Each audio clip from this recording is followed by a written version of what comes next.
mettre sur pied une... Dans un état de droit, il y a une justice indépendante.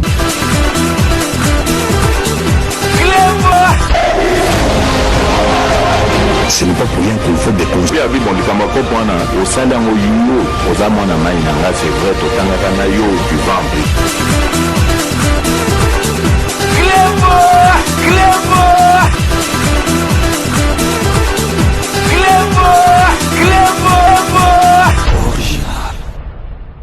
Salut et bienvenue sur Cluboriginal.net. Merci de votre fidélité. Tout le monde est d'accord et il en restera ainsi pendant longtemps. 5 minutes, il y a Lelo, Tokobanda Yango, na nouvelle moko nécrologique. Donc, boyebi ke 5 minutes, balandarango mukili mobimba, to ebisa kape bino misusu soki, bozali na ba nouvelle moko ke tokoki ko partager. Na baninga na biso bazali ko landa biso bo hésitaka te toko partager yango parce que 5 minutes vraiment ezali po na communauté na biso nyoso tout toko banda na nouvelle moko ndenge na lobby nécrologique ezali ya ndeko na biso muninga na biso master na biso ngai personnellement to tanga na ye na collège donc kuna na Kisasa balobaka CO type to kotaki na humanité donc to tanga na ye donc na kombo azali artiste munene musicien donc na kombo ya Abeba Lipordo a utaki ko bungisa mama na ye donc il y a 2 ou 3 jours donc vraiment to tenaki to lo bango awa na kati émission to présenter ba vraiment ba condoléances na biso le plus attristé. Donc na muninga na biso na mwana mboka Abeba Lipordo o bozali komona a bungisa ki mama na biso a witi ko tika biso bozali komona ye na photo mais eloko oyo balobaka na mboka soki ezali na mboka penza ezali feti parce que mama na biso atiki biso na 106 ans donc 100 101 102 103 104 106 donc a kokisi 106 ans botala kaka na kati Afrique. Donc maman on a vraiment la longévité na ndenge moko donc ya makasi penza ya makasi donc vraiment Abeba Lipordo donc tozali ko regretter maman ndenge tiki biso mais maman kufi vraiment na ba âge biso to éviter ceux qui to recommande yango donc vraiment Abeba Lipordo vraiment ba condoléances na biso le plus attristé donc courage donc maman tiki biso. Donc vraiment botala rapé maman a koufi na maladie té akei kolala a koufi donc a koufi penda donc na maladie à vieillesse maman pe sa biso chance wana pe biso to chance to comme pe na ba année oye a komi na yango mais biso ba jeune to éviter mais en tout cas toko sambela donc maman na biso okende na boboto okende vraiment ovanda esika ozali soki osali bambule belé na mukili oseke ozali motema malamu Abeba Lipordo de courage donc tokozala wana na yoti na suka donc boyebika ke donc après ba nouvelle moko nécrologique boyebi enchaînement ezalaka pasi mais bon tokoki kosala eloko mususu te boyebi nzambe moko apesaka ye pe azwaka tozali ko enchaîner parce que émission esengi to enchaîner donc avant to banda émission na biso tolingi to zong sabino na émission to sala ki donc la précédente fois au tolobela ki bino ministre oyo a kanisa ki azali indispensable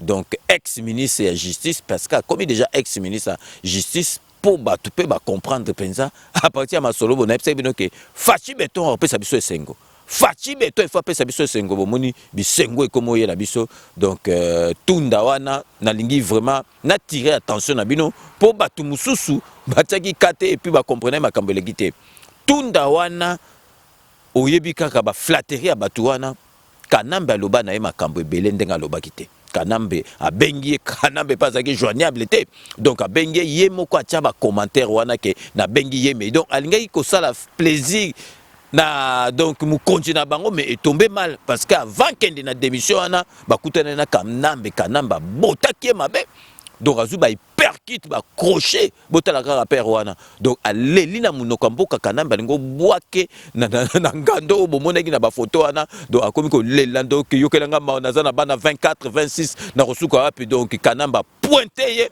donc atikiye bomonaki mukolo wana bino moko bo remarquer to zong c'est la bino nsu boyoka bomoni tangu aye kopesa démissionné, que déposé démission na etango azali kolobana suka à remercier le président de la République, à reconnaître que le président de la République Moutazali Yemei a pesi mbote na parti politique nae a pesi mbote à remercier premier ministre. Est-ce que boyuka ki na kati atangaki Kanambe atangi ata Kanambe te ok zaliki kala angongo bandake donc grâce à Kanambe mutu ataki nga na place bona bona au remercier à remercier kutu Kanambe te à remercier tout président de la République l'encadrement au asala qui est pour apona qui appelle ça qui est donc confiance mais attends comme Kanambe te parce que bon mon que pona que Kanambe a lâché donc yeme a lâché et puis a zwa ki ba bolite Kanambe na ba kanda na ebisi yo na makamunda buzoba ozolo kosa komo na ngozolo ba ko benga ginga olo babo yo bi makamuni nga na zanango yo makamoza na oyanga kokani nga na zana makamuna zo gérer makambu ya CPI na ebite soki na lamu kilobi na tongo na kokende yo zo ndo tanga nga na makambu buzoba do bomoni yango na atangi kombo ya Kanambe te na kati wana parce que azali ko donc bango bazara li kamdenge azali ko na o Kanambe mutaponaki apesa kinga pa donc ya à reconnaître mutu apesa qui confiance azali Félix Antoine Tshisekedi bolanda message na parce que batu misu bachaki kate meto zongi selibino il faut na 5 minutes bolanda ba détail mike donc atanga Kanambe te a moneti Kanambe donc a bêtier football a qui peut être boyo kabino mo message sans qu'atanga Kanambe kuto à reconnaître que président de la République n'a besoin Fachi Béton a zwa qui est a pesa qui est confiance a pesi opportunité wana bolanda bino mo na bilili. Je suis venu rencontrer ce jour le Premier ministre, chef du gouvernement, après que j'ai eu à faire un examen personnel de la situation de l'heure pour lui remettre officiellement ma démission en tant que vice-premier ministre, ministre de la Justice et garde des Sceaux. Et à cette occasion pathétique, j'ai pu présenter au chef du gouvernement tous mes remerciements à lui-même qui m'a encadré au sein du gouvernement et mes remerciements également au président de la République pour la confiance qu'il avait placée en moi. J'ai pu traduire aussi mes remerciements à toutes les autorités politiques du pays et à ma propre famille politique pour le soutien, pour l'encouragement. Je ne sais pas si je dois dire que je n'ai pas démérité, mais très humblement,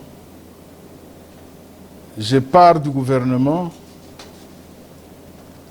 avec la conviction que mon action au sein du ministère de la Justice a apporté une pierre à l'édifice de la consolidation de l'État de droit dans notre pays. Voilà l'objet de ma visite auprès du Premier ministre et je ne peux pas terminer sans remercier également tous mes collègues avec lesquels j'ai travaillé au gouvernement. Merci beaucoup. Donc bino bolandi donc tunda akanisa isoki ndenge nini donc atangi kutu komba Kanambe te donc atikali donc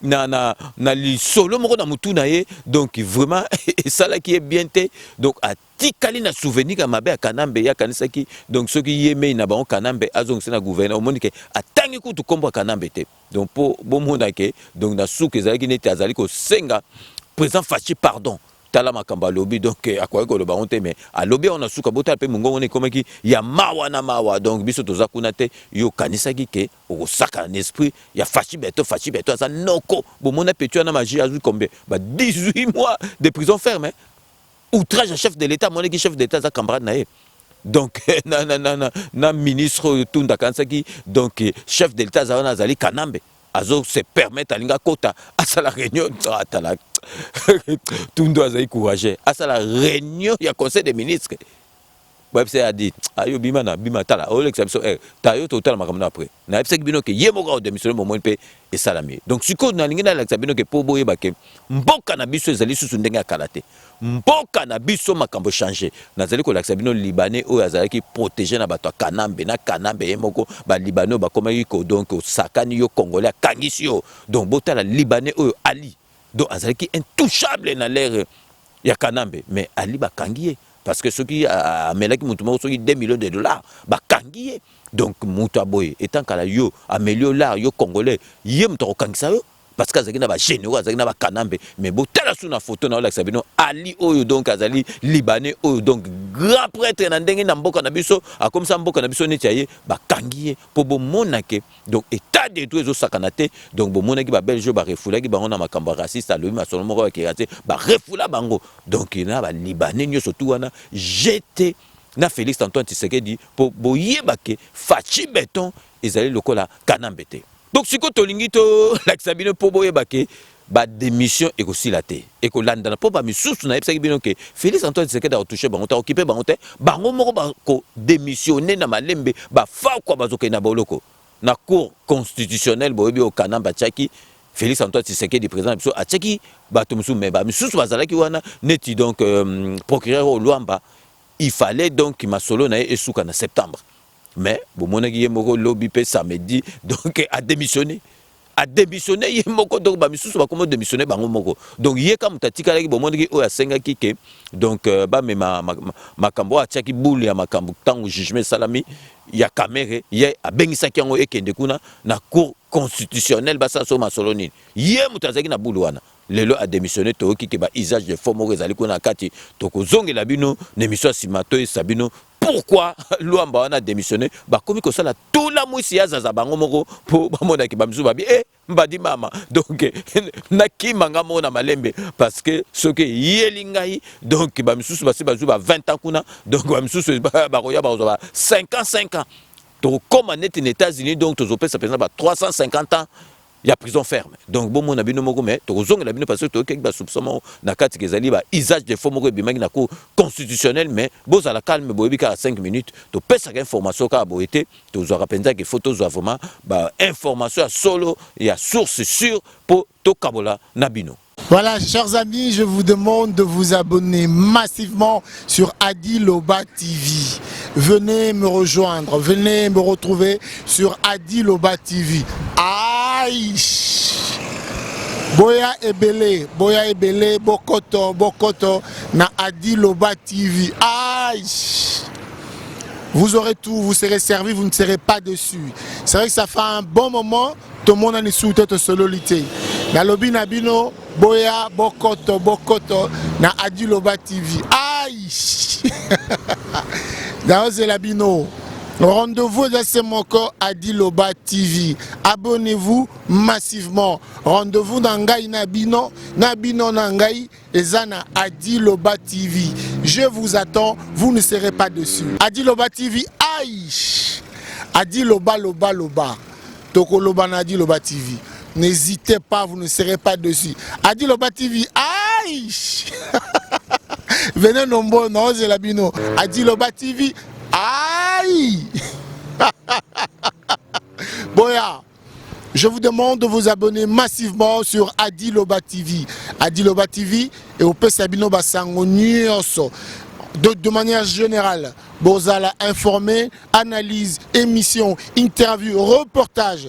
Vous serez servi na Adi Loba TV. Adi Loba TV, aïe! Rendez-vous na bino nangai bokoto Adi Loba TV. Adi Londole le célèbre beau comme un dieu. Ah c'est la bino. Donc nalingi na lakisa bino susu bomona ke vraiment bato balingi ata Félix Antoine Tshisekedi te, mais bo yeba quand même que botala quand même que ba changement ezali ko salama. Botala siko ba dollar ba kangi yango ezokende lufu, ba kangi ba dollar na ba carton minene, botala ndengi bato ya douane bazali collecte. Na tankala ya kanambe est-ce que ba dollar ba okango si bango moko ba koyi bango ba koyoka na bato yo balingi ko kosa kuna bazu pourcentage na ba batike on bozomona. Douane ekomi kokanga mbongo en liquide boye bakangi yango bazali kolakisa yango na télévision po bomona ke bakangi na lera kana makambo ekosalama ekoki kosalema jamais bozomona yango na bomona ke ba fonctionnaire bakoma bien bozomona yo lakisa bino bozotala donc instituteur botala position abeti na kati ya classe boye devant table botala position instituteur comme on a l'air à Kanambe, est-ce que instituteur a sa position à quoi y a n'a pas parce qu'à côté mais na l'air il y a Félix Antoine Tshisekedi bazoli a bien botal l'instituteur position à jouer comme là-bas dans la tableau noir donc ils allaient 5 pour bon que ma commune surtout ils allaient il y a ko changer dans boka na biso ils allaient ko changer grâce il y a Félix Antoine Tshisekedi faci béton. Donc bino siko dans la sabino boko tala po bomona makambo ezali ko changer bozomona Félix asalaka na psek bino omoni na kasi Congola komi ko comprendre président na biso Félix Antoine Tshisekedi faci béton akendaka malembe mais tango beta pa et ratakate et on a joué ça que politique Félix Antoine Tshisekedi a mes années marathon malembe puis ba cardiaque beaucoup faté bo zalawana parce que bo tala ndenge mboka na biso échanger bomona ki donc samedi ou vendredi bomona ki président de la République ayambi donc ba généraux tout donc au commandement militaire ba ki réunion na président de la République. Boyebi, qu'est-ce que cela veut dire? Pour boyeba que makambo ezali koya. Donc président qui déjà a timbisi bango abi boy. Donc tout le monde qui mutu mususa ya ki sala te yo sala réunion ya au commandement militaire. Bozo mwana ndeng bazali ko respecter président bazo sentir président que au président tozali na mokonzi ya mwana mboka. Botala bino moko na ba image.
Le président de la République.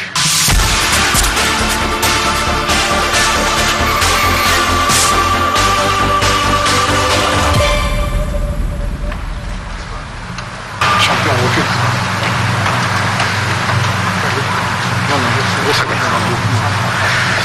Mettez-vous s'il vous plaît.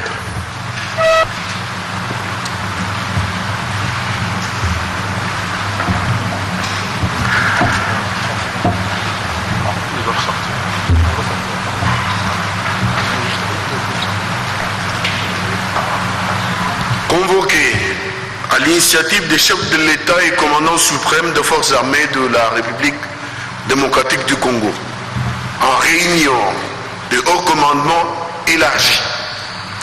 Nous, officiers généraux, supérieurs et subalternes, sous-officiers et hommes de troupe, saisissons l'opportunité que nous offre cette circonstance pour souhaiter et présenter nos vœux de bon anniversaire au président de la République, chef de l'État et commandant suprême, en ce moment précis où notre pays célèbre le 60e anniversaire de son accession à la souveraineté nationale et internationale.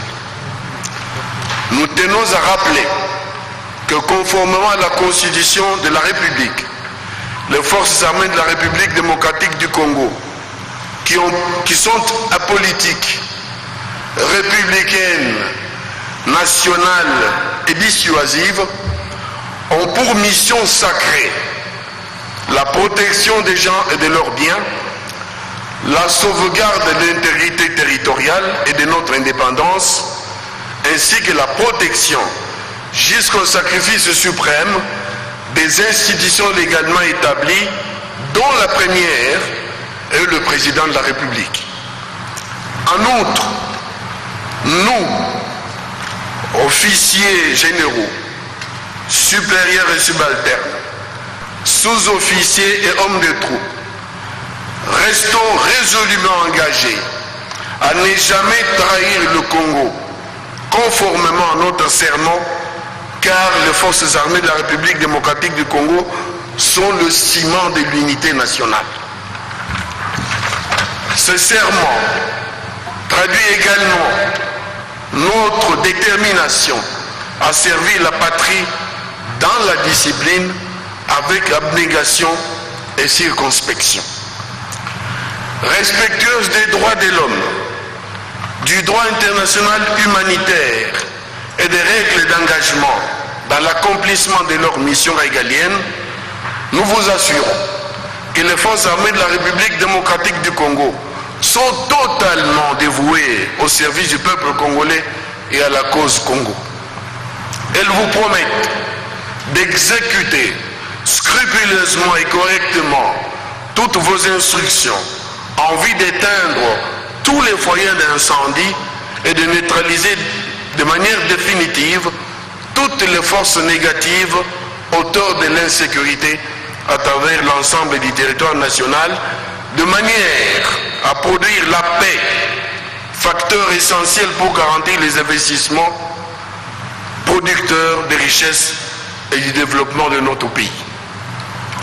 À l'issue de la réunion du haut commandement élargi aux commandants régions et des secteurs opérationnels de l'ensemble de notre pays, tenu ce samedi 11 juillet 2020 au Palais de la Nation à Kinshasa, nous, officiers généraux, supérieurs et subalternes, sous-officiers et hommes de troupe, réitérons toute notre fidélité à votre suprême autorité, ainsi que notre attachement indéfectible à votre auguste personne, pour matérialiser votre vision de faire de forces armées de la République démocratique du Congo une armée réellement nationale, professionnelle et moderne. Plus rien à vos ordres, Excellence.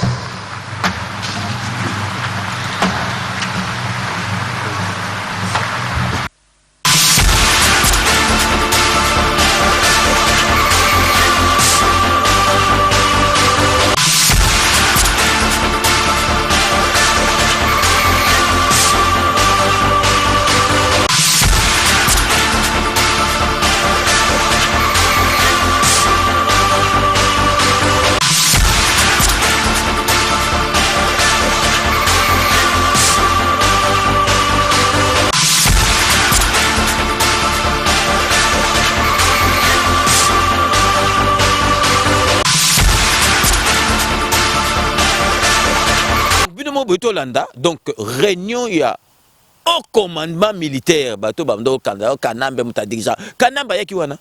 mais puis bozo sakana na makambo donc siko discours wana dimna mais nazali ko betela bino c'était pas beau comprendre rabato bandolo abilobela toza ko mona siko OK donc baza ko comprendre que mutazo diriger mboka na biso pe biso to ebaki banda kala ndo dirigeant ezali Faci Béton et puis bozo mona bato musu ba komi ko profiter na makambo susu au moni que FCC comme na suka FCC comme na suka siko et comme ko profiter ko créer ba masolo moko buzo ba ke non et comme ko sa tribalisme biso to ebisa bino tribalisme bobi ke 5 minutes ndenge telema ke on est bandé tribalisme wana ekozala kate ba komi wewa est-ce que wewa na kisasa wewa to za muluba est-ce que wewa to za muluba donc makambo wana ekozala lisusu te yango wana tozali koloba après président de la République aotala ba makambo nyoso tout na ba gouverneur wana ekokoma penza ndenge kala président de la République mutu azo nommé bango et oza soute système ndenge zalaki asalo baki oza système moko mabe donc ekoma penza ndenge ya kala penza président azo nommé azu muluba abwaki kuna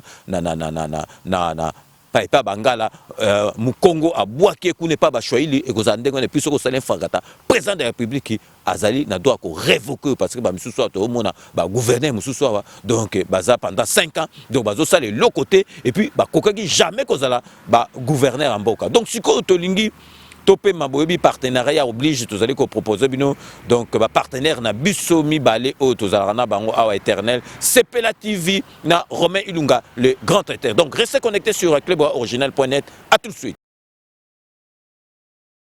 Sepela TV et yena makambu ya sika lisusu o ba chaîne ya France eza na kati ba chaîne ya Congo eza na kati ba chaîne ya Londres eza na kati o ngomona makambu ya politique ya sika o parti AA eza na kati o parti BB o CFAIO eza na kati ya Sepela TV bouquet comme ya muke boye o tina poche voyager na ngokeno partout lingi na bouquet na Sepela TV même ma biso n'engo ma biso wana 4K machine ma daka Sepela TV. Bienvenue dans le monde de Sepela TV. Sepela TV est le décodeur qui vous permet de suivre les chaînes du Congo en direct de la diaspora.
Rome C20, service traiteur, organisateur d'événements, allant du cocktail en passant par les akouski et le traiteur qu'il faut.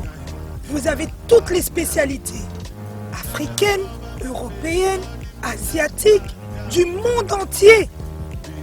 Quel goût, quelle perfection, quelle propreté. La dégustation est au rendez-vous grâce à Rome C20. Vous savez les contacter au 0032 465 22 11 72. Rome C20, le meilleur dans son domaine.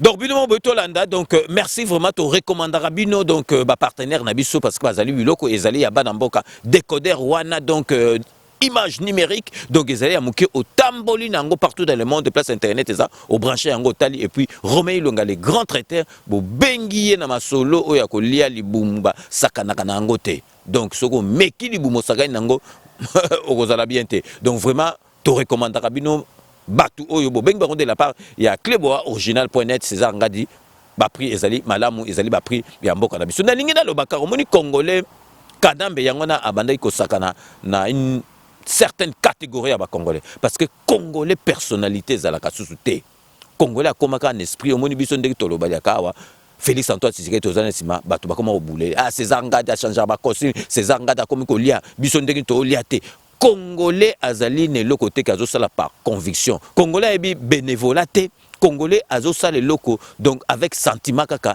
na simazo boule ke ba pese quelque chose ya on bozo mona batu musu babandaki discours bien azali sima fachi après abaluki parce que bando zila ba pese quelque chose ba pesi eto bien bando zila poste ba pese ba pesi ete mais net tozu pe présence na ba sentiment wana te donc présence au sale nzembo ou bien mboka yimta tindiote kokasate ke ba pesa mbongo parce que bato azo vivre dans le passé biso nde to sala boto sala ngo pona biso moko na conviction na biso bo mona biso jamais trop changer discours ya on bo mona bato belé congolais personnalité zate donc buluka ka sali kambu il faut mbongo ya on moni kanambe abande ko tout ça ba congolais mitu parce que yebi ka pesi mbongo okomi ko poata talaka bato ko ba chibala bino boni ba chibala rozwa ide pesa lingo tekango na FCC chibala le la kota FCC bino boko boule penja chibala ko parce que personnalité zate ba pauvreté tu vas soutenir na mboka na biso donc yangwana bo zelaka kaka 5 minutes ezali parce que ba misusu bozo mona ki babandaki bien tozana ba donc na tina kotanga ba komba batu misusu babandaki bien bozo mona penza zo kumisa présent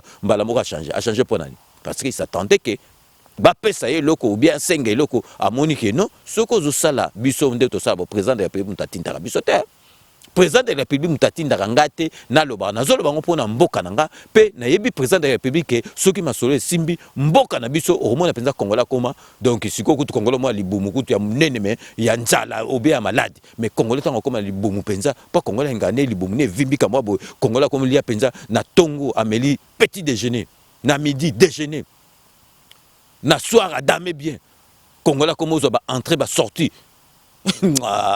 Congolais soit comme lia bien Congolais sont allés bien. Nakasi mutoye biso mama solo que Félix Antoine Tshisekedi a landisate azwa susute na nini nakasi mutako lia olitoy parce que na minute so okena ba camp ya ba soda au meki o loba n'importe quoi sur président de la République mais keba soda o lukaka ke na ena ndolo ba condamné à mort mais ko beto mama ça c'est parce que soda comment vivre bien salaire triplé banda kwa kitoko ba mona yango te salamate talaka ngana lo barakutu donc eloko liboso kaka gratuité ya scolaire donc enseignement gratuit wana elekitu parce que base ezali mwana a botami 3 ans koki a koti kelasi mais biso to komaki mwana komi na 12 ans kelasi eloko ezate donc personnalité ezate congolais koma soka sali eloko boule kaka qu'il faut azwa récompense.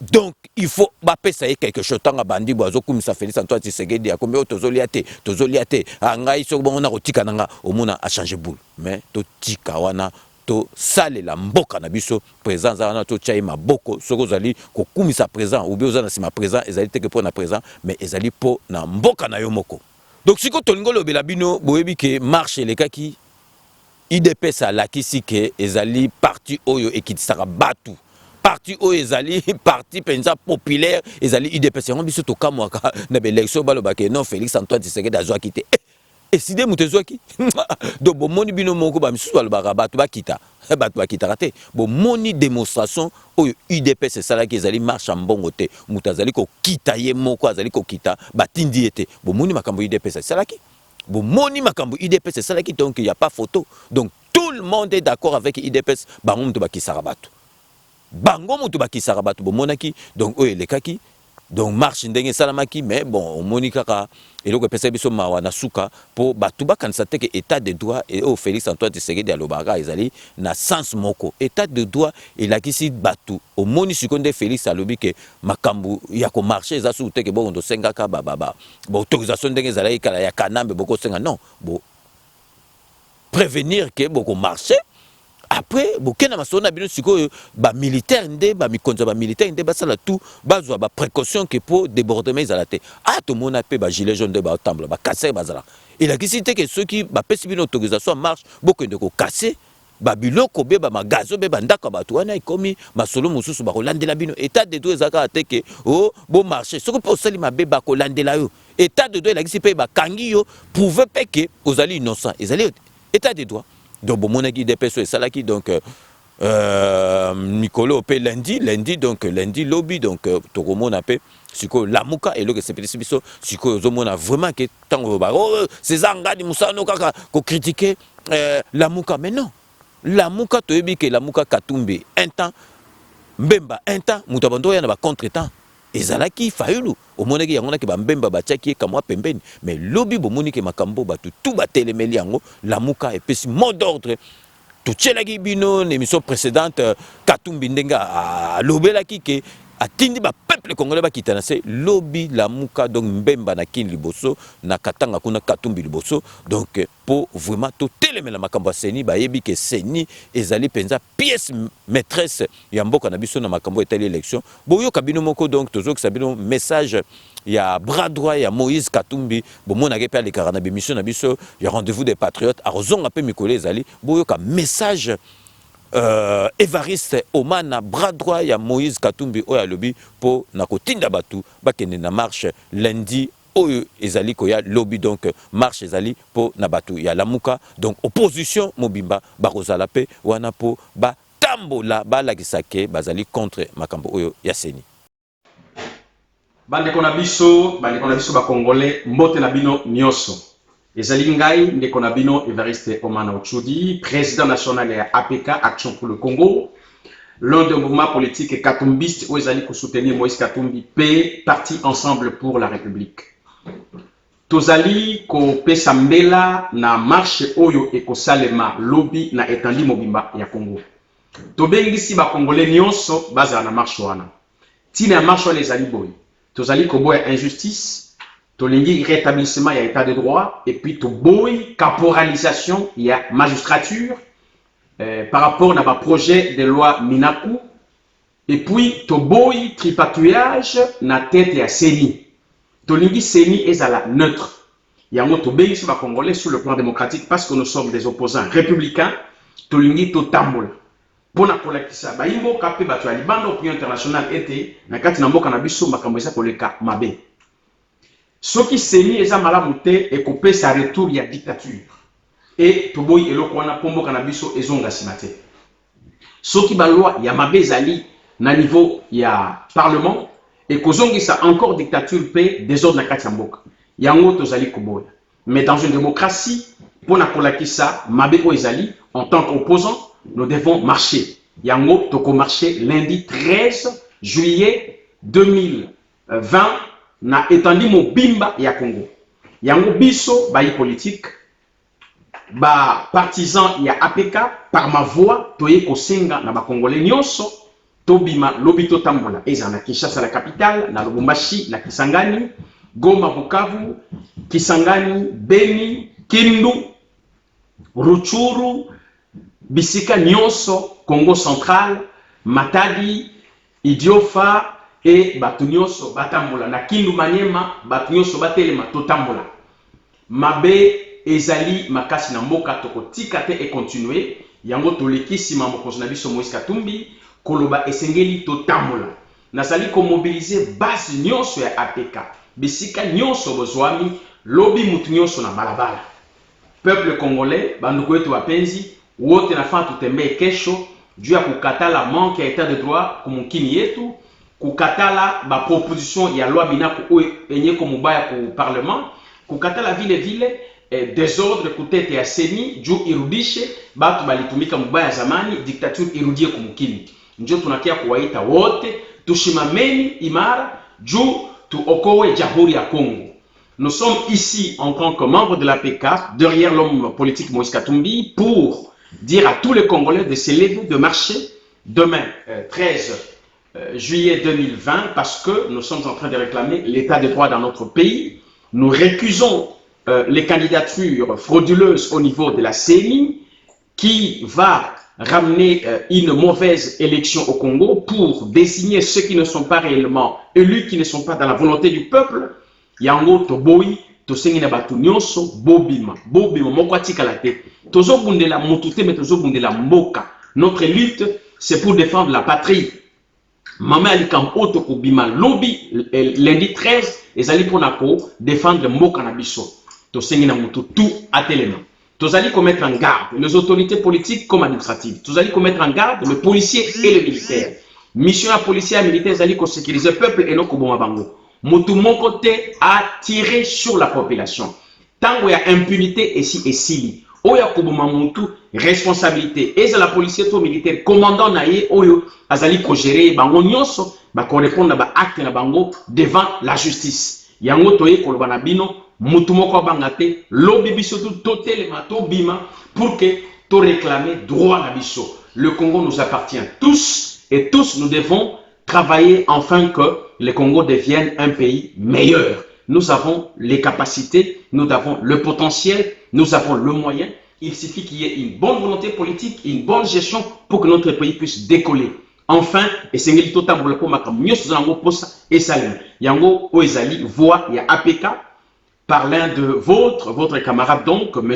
Ochudi Omana Evariste, Oazali, président national à APK, Ayekoyeb Sabino, Sima Moïse Katumbi, Lobibi Sunyoso, Nabalabal. Merci beaucoup. Moutoua Bang le côté, Mboka Eze Abiso, Nyonso, Misère et Leki, Espoir et Zalité, Gestion et Zalimabe, Coalition à pouvoir et Zali Kobebi Samboka.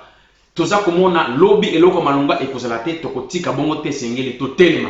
Yango to lobby le 13, Sima Moïse Katumbi, Bisunyoso, Nabalabala. Merci beaucoup.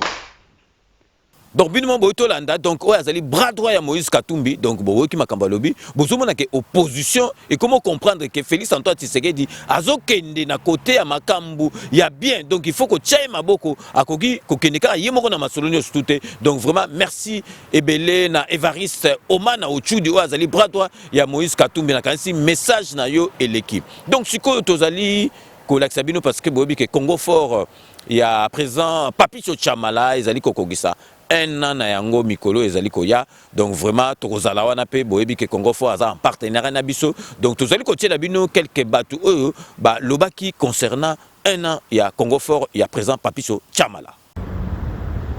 Papicho Congo fort joyeux anniversaire Congo fort lelo akoki Simbula joyeux anniversaire na bino mwana otobo tumoni ndenga ko botama yango balobaka soki mwana azali konguluma asimbio nelamba kutindika ete mabe na bino bato obwaka milangi place bana baka osakana botika bongo Congo fort courage Congo fort de l'avant nous avons besoin d'un Congo fort avec le Papicho et les autres pour un Congo fort on est ensemble joyeux anniversaire na Congo fort Papicho continue ndengo wana tozana yo tozokengela pe yo soko bimi tozomisa yo Congo fort joyeux anniversaire allez toujours de l'avant nous voulons un Congo fort c'est bien Adi Londolé le célèbre beau comme un dieu vous dit courage et très bonne chance bye.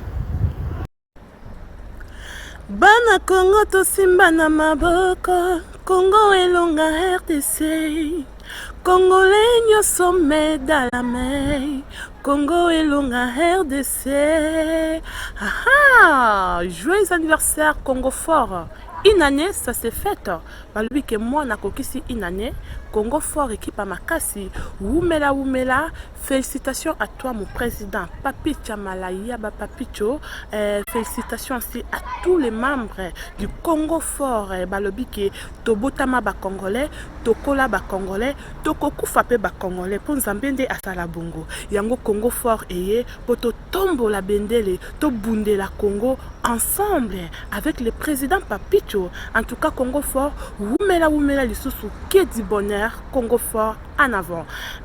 Marie Kapinga, l'attaché de presse privée, personnelle du président Papicho. Je vous aime beaucoup. Joyeux anniversaire à toi, Congo fort. Plein succès, de bonnes choses. L'initiative, la SICA, vraiment, que Dieu vous bénisse.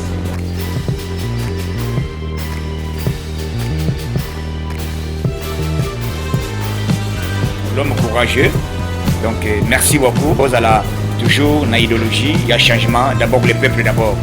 Ça doit aller vendre d'abord, peut-être aux Alakandé, le peuple d'abord. Coup de chapeau, Congo fort, Zoa forcé, Nyatabo de Tolega, Okoyokas la Oyokasan.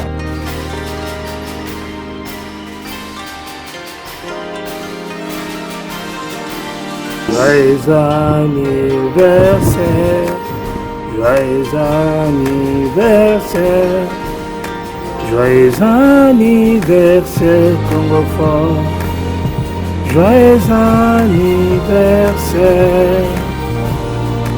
Au nom de As Midakolo et à mon nom propre, Jérémy Moukoula, je vous souhaite un heureux anniversaire. Congo fort, une grande vision d'avancer.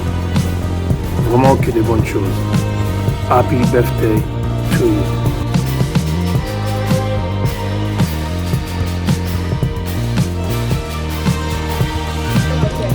Joyeux anniversaire à toi, Congo fort. Aujourd'hui, tu as 1 an. Moi, c'est Manix Makali, secrétaire général ici sur Paris. Je te souhaite toutes les bonnes choses du monde à Congo fort. Grandis en prospérité et impose-toi et assume-toi pour un lendemain meilleur, pour un Congo meilleur. Check.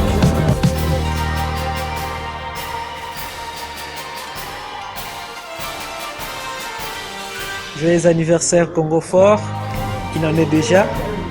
Et moi c'est votre camarade Alain, du Congo fort Kinshasa.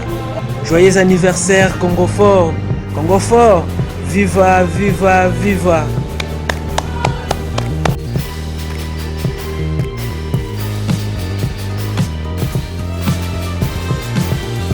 La République démocratique du Congo, province du Congo central, ville de Goma.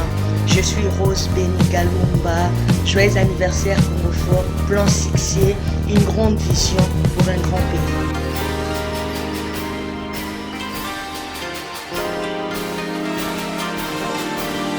Joyeux anniversaire Congo fort, joyeux anniversaire, que de bonnes choses pour vous, avec le président Papi Chamala, Papi Joe.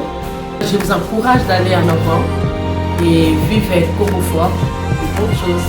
Joyeux anniversaire.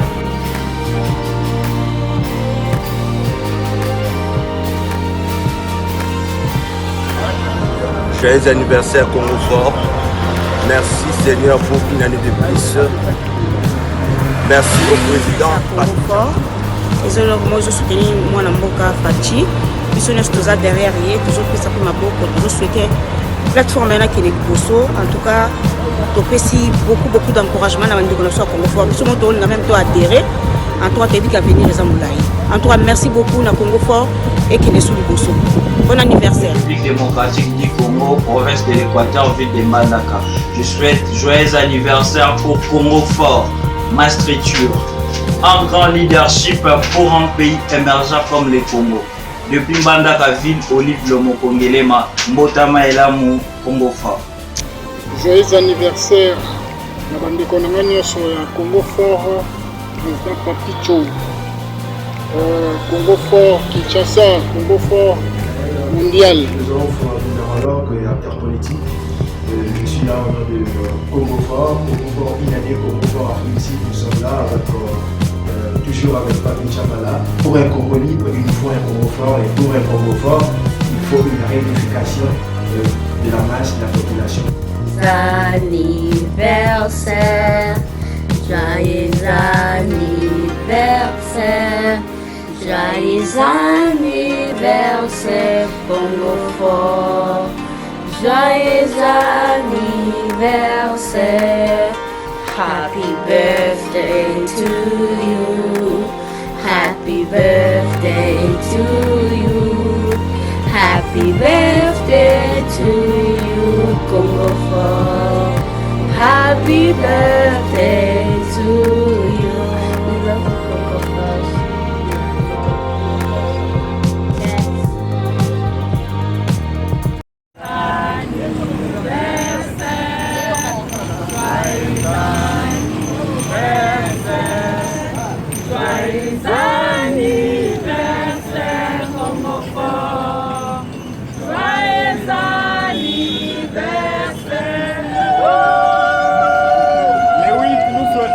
Joyeux anniversaire pour Congo fort.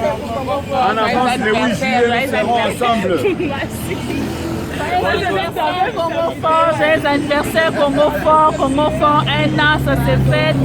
Joyeux anniversaire président Papicho, joyeux anniversaire la Ligue de femmes Congo Fort, joyeux anniversaire la Congo Fort à Mokili Mobimba, joyeux anniversaire les 8 on fête 1 an à Congo Fort, c'est-à-dire Ekoinda Mabé, ça va barder, viva Congo Fort. Donc, Binomo Boito Landa, donc vraiment, 1 an, ça passe vite, vraiment, Congo Fort, Bobi Kebande, Bima, président Papi Tchotchamala, vraiment, Azalissima, il y a président de la République, donc 1 an bientôt, Toko Zalawana, pour tout ça, le reportage, tout Talandenge Koleka, donc vous restez toujours connecté sur Cléboa Original, 5 minutes avec César Ngadepo, Bogoyeba, Makamounio surtout, mais et l'autre Tozali Kobeta, c'était président de la République, to loba yango batu tout pe bazali ko s'adhérer donc likambu ya recensement na mboka na biso 2023 élection que ko sale maté sans que recensement sala to yeba ki et puis recensement sala to yeba vraiment congolais azali nombre boni ya babita bazali na mboka na biso botala recensement ya suka 1984 recensement suka sala na 1984 donc yango wana tozali ko senga tant que recensement salité président de la République ba coroné bimi makambebele bimi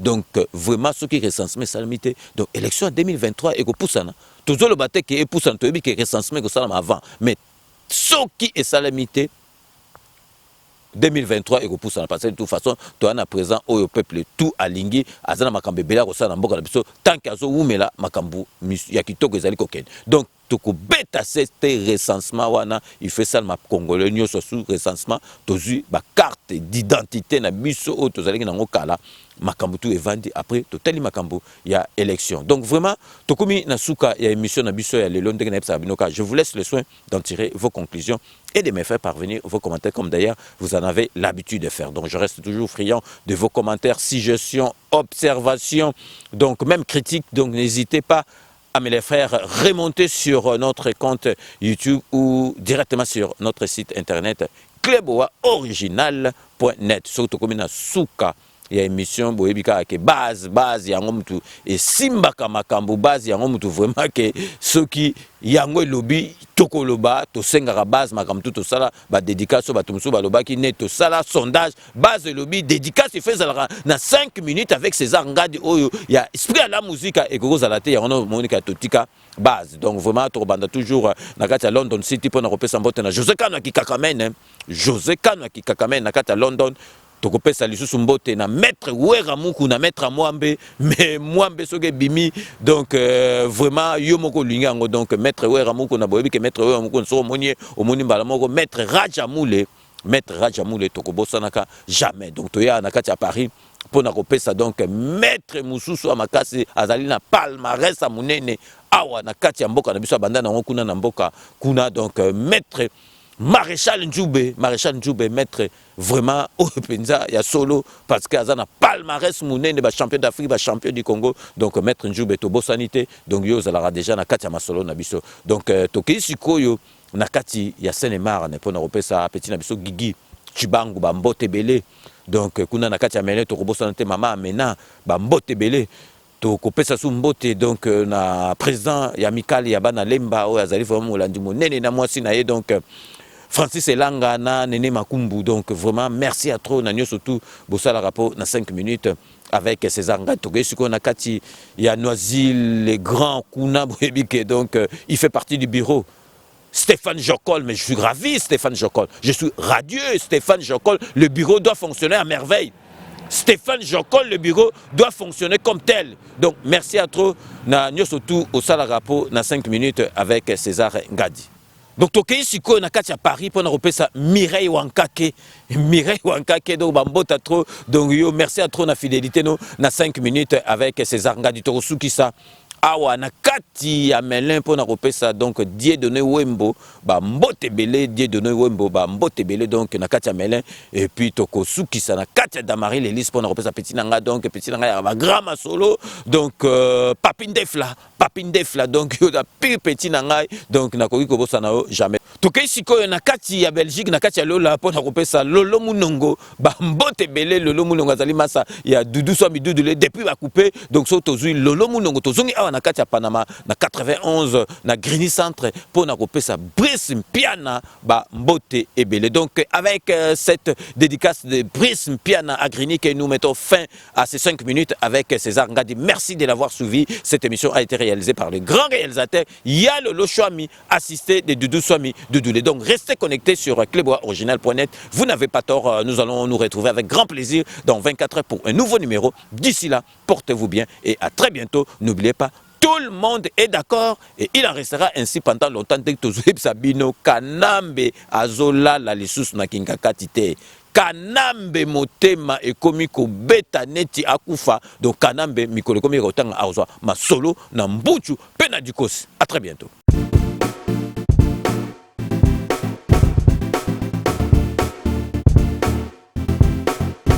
On doit mettre sur pied et dans un état de droit, il y a une justice indépendante.